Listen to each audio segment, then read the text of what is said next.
Hey everyone, welcome to my YouTube channel, and I just wanted to make a video today to talk a little bit about Facebook Lives. Facebook Lives are the new trend and the new way of kind of doing business in direct marketing, direct sales. And it's something that I really feel strongly that paparazzi independent consultants should utilize because it definitely benefits your business.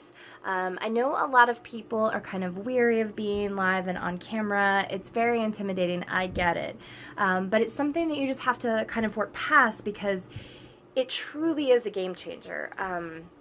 Facebook Lives, if you look at anyone else if you look at all the top performers in this company, almost every single one of them has an online presence and also does Facebook Lives. And this is a way that they choose to sell the jewelry. It's also a really great way to stay in touch with your team and just have relationships with people via social media. So Facebook Lives can be, again, they can be intimidating, and I understand that, but it's such a great way to move your business forward and just kind of make it grow exponentially.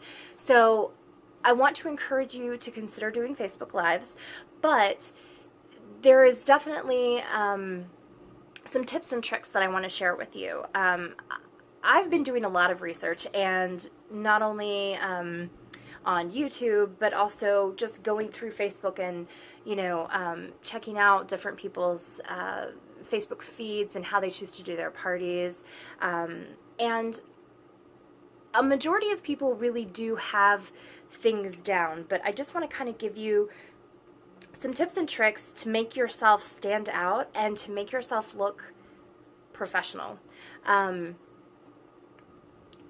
feel like when people are scrolling through their Facebook and they see a live video that's kind of in effect, and they see a background of like a messy house, or the kitchen, or family moving about in the background, it's distracting and they don't really focus on the product and what you're trying to sell them. And so I want to stress to you that it's very important to kind of have your own space. Even if it is the kitchen, that's fine. But set up like a defined, marked space. I have this background behind me. This is actually... it's actually like a giant sticker, and I got it from Target, and I don't know if I can show it to you. I'm going to tilt this up a little bit so you can see. See, this is, okay. This is the corner of my room. I have a mannequin there with seed beads on it.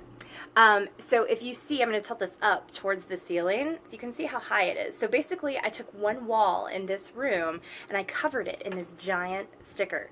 So one side of the room I actually have painted this like beautiful gray-blue color, and then this was the original that it was when we bought the house, and I still haven't painted it. Oh my god.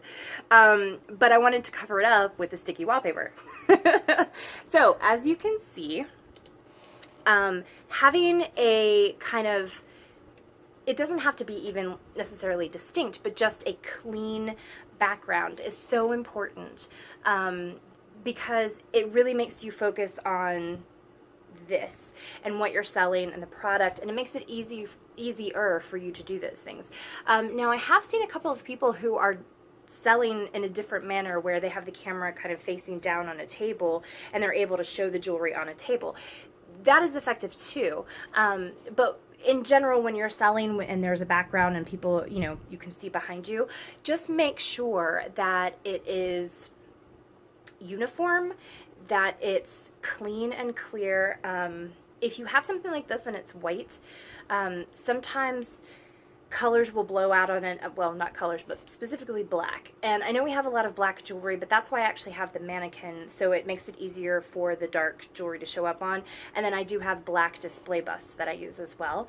But just be careful, because the white background, especially with your camera, it will throw off the white balance. So sorry, that's a little technical, but so that's number one. Have a clear, uniform, professional looking background. It'll just make you stand out more, and it just makes it feel like you're not, I know a lot of people use the phrase sling and bling as like a catchphrase, and that's cool, and I'm not disparaging that at all, but it just, It's like you don't want to be, oh, I just woke up and the kids are screaming in the other room and I'm just going to try to sell jewelry as quickly as possible. It is, you can still do that, it's just not as effective. So I want to encourage you to be as professional as possible. This still is like a job. This is our livelihood. We're earning money, and I just want you to treat it as you would a professional position, right? Okay, number 2. Lighting is so important. I've done direct sales before, and so I actually had a lighting kit, and I'm not saying that, again, it's not necessary, but you definitely stand out, because what you see in this video on camera is true color.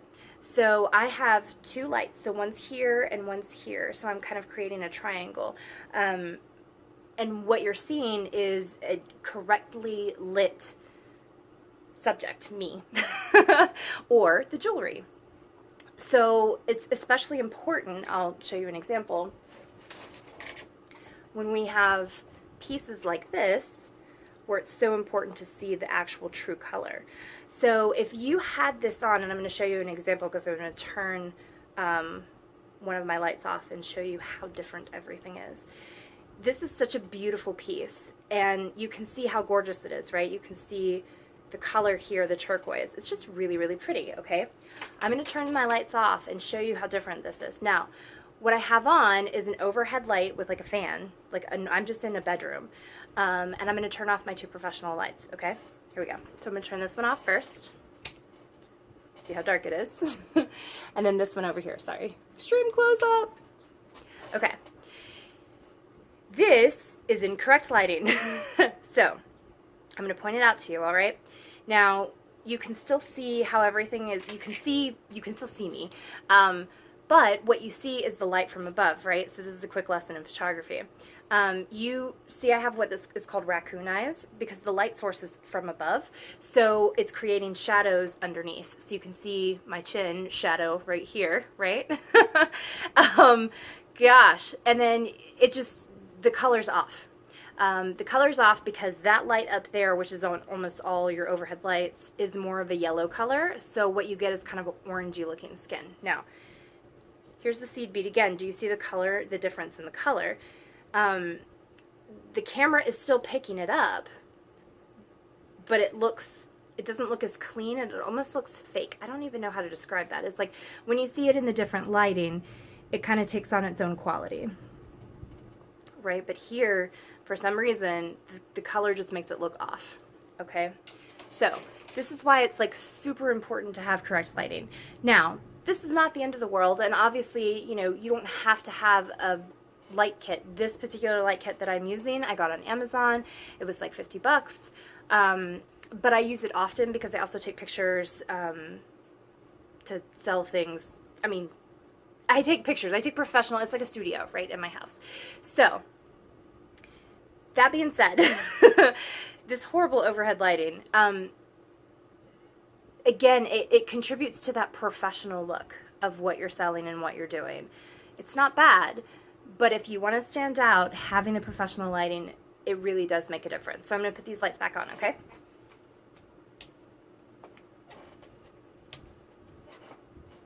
Okay, so now you can see the difference in my skin tone. You can see that I don't have that huge shadow under here, because I'm being lit from 2 sources and they're shining correctly. So again, let me show you true color.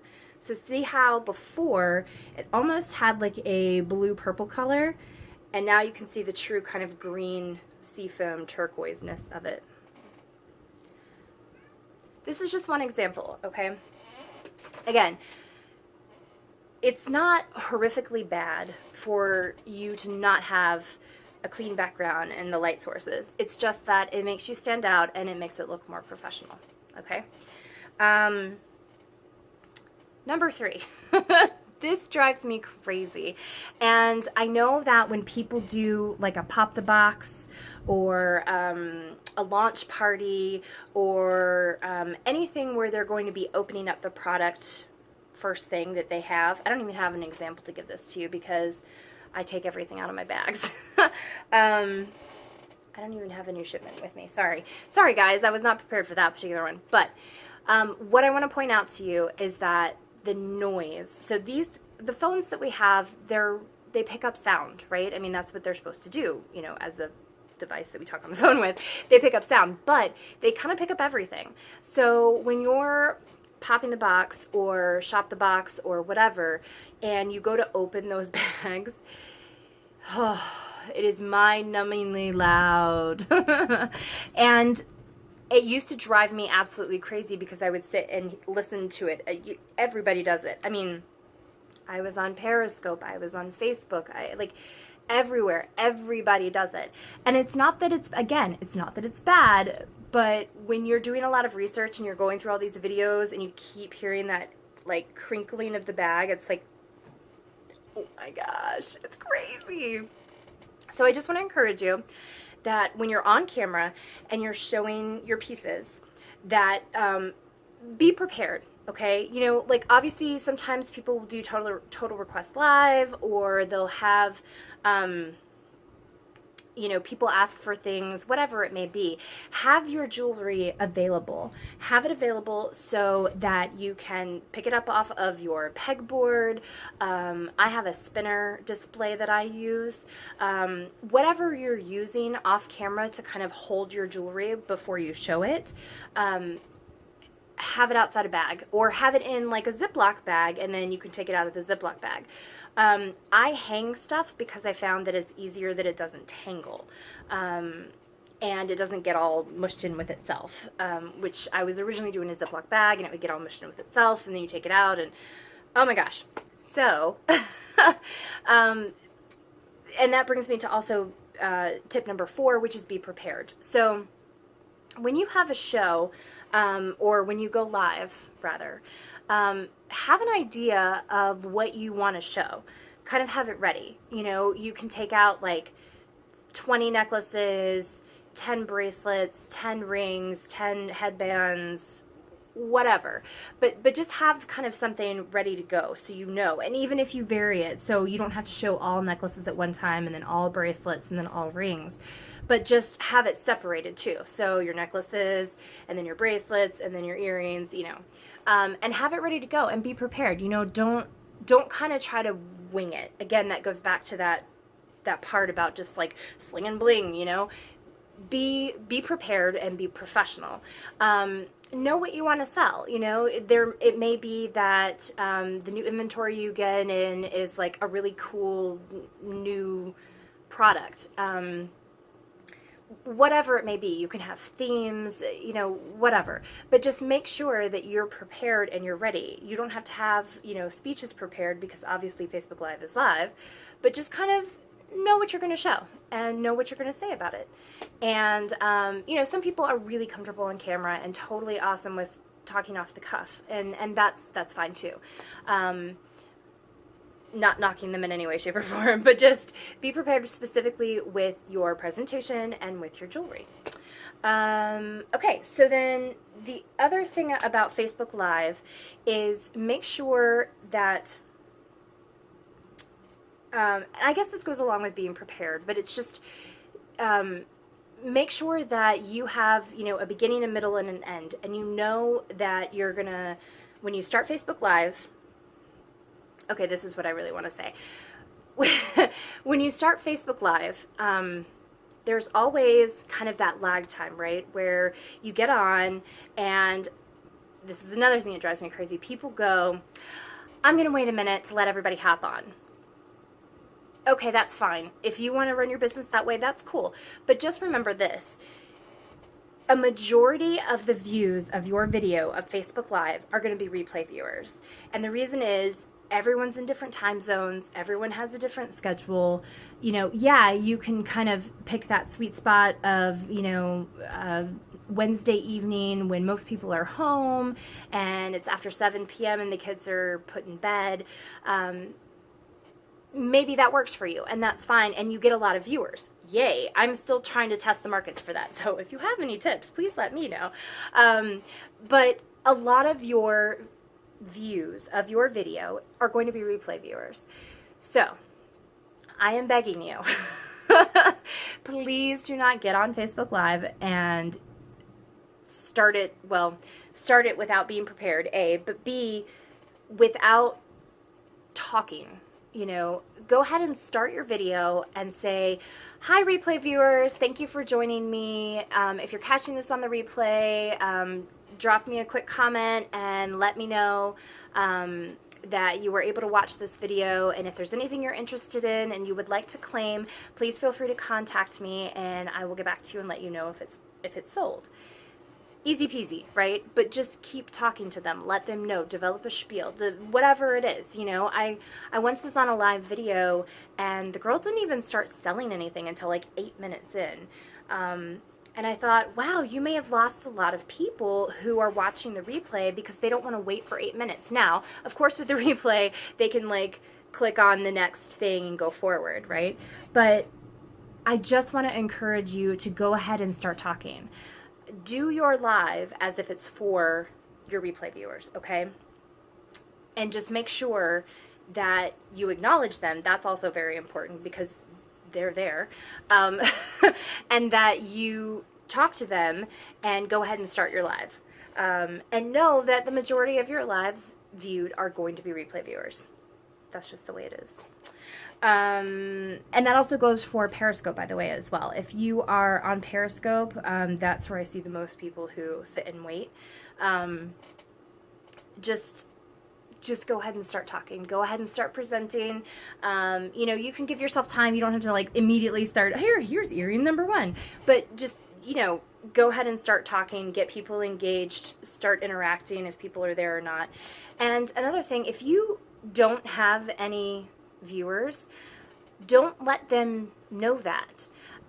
When you are doing a Facebook Live or even a Periscope, Facebook Live does have that number counter, so it's a little easier for people to know if viewers are on there or not. But like if you're on Periscope, you don't really know. If people aren't commenting, it doesn't mean that no one's there watching. So I want to encourage you to, you know, just keep going. Don't get frustrated and don't end it short, you know, because nobody's on live interacting with you. You know, I mean, I know it sounds strange to talk to yourself, but go ahead and present. It's great practice, and it'll be great practice for when people do start coming in and commenting, because then you'll feel more comfortable speaking in front of the camera, and that will allow you kind of the freedom to address people as they start commenting, right? Okay, so what else? I think that's everything that I've noticed with Facebook Lives. There's been a lot of, you know, again, in the presentation, just little minute things that kind of drive me crazy, but I just, you know, obviously I want to make sure that I'm doing them. I want to practice what I preach, but I think it's so important to just be and feel natural in front of the camera, and, you know, this is the job. This is your job, and you want to present your best to everybody. That's also another thing. Sorry, I had my notes, and this is that part about being prepared. I'm like failing myself. When you do a Facebook Live, I know one of my uplines encourages you to be, which she calls it, family picture ready. I'm not saying that you need to throw on tons of makeup and make sure your hair is up to the nines, but definitely like put some effort into just the bare minimum. So I'm not really wearing a lot of makeup. I do have on like mascara and lipstick. That's kind of it. I'm not really a makeup girl per se. So I really hate wearing makeup, but if I'm doing a live video, I will at least do mascara and lipstick of some sort, just because you need to look somewhat presentable. Make sure you brush your hair, don't have it be like a raggedy craziness, you know. It can be up, it can be however you want it to be, but just make sure that, again, when you are doing a Facebook Live, that you look presentable and family picture ready. Family picture ready. I like that. And what also kind of dovetails into that is wear your jewelry, wear your product. You are selling a product, so wear it. You know, it's hard to see with my hair because it kind of matches, but I've got on the earrings and I've got on my jewelry, right? Okay. Never do a Facebook Live without your product. You are a walking billboard. And this goes the same if you're going out. You know, if you're going outside into the world, wear your product, share your product, okay? Tell everybody about it. I mean, everybody, normally when I wear this out, someone's going to comment on it and someone's going to say something about it because it's unusual and it's cool, right? And it's a natural icebreaker. People are going to say, oh, your jewelry is really cool, or oh, I love your necklace. That's so unusual. Where did you get it? Bam, that's an immediate open for you to share you, right? And to give them your business card and to be ready for all of that stuff. So I'm going to make another video about that particular part of marketing your business. It's kind of like guerrilla marketing, and that's using specific marketing ideas that, you know, aren't super expensive and don't cost money, but just you are presenting yourself. You are your own best marketing. Okay. And we'll talk about that a little bit more. Because it's definitely, there's kind of like an art and a science to putting yourself out there and just being aware that every person you see is a potential customer, okay? Just something to tease you for the next video. All right, guys, thank you so much for joining, and I hope you got some useful tips and tricks on your Facebook Lives, and I look forward to seeing all your Facebook Lives, and definitely make sure that you implement all of these amazing new tips and tricks on them. So take care. See you next time. Bye.